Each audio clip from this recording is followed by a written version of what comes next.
ఏలియా చేసినదంతయు అతడు ఖడ్గము చేత బయలు ప్రవక్తలనందరినీ చంపించిన సంగతియును ఆహాబు యెజెబెలునకు తెలియజెప్పగా, యెజెబెలు ఒక దూత చేత ఏలియాకు ఈ వర్తమానము పంపించెను.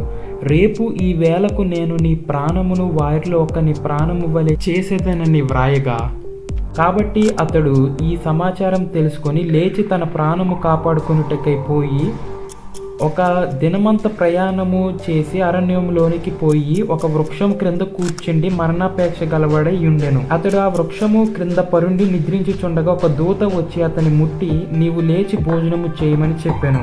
ఇప్పుడు అతడు లేచి భోజనము చేసి ఆ భోజనపు బలము చేత 40 రాత్రింబగళ్ళు ప్రయాణము చేసెను. అయితే ఏలియా అరణ్యంలో ఏ వృక్షము క్రింద కూర్చుండి పరుండెను.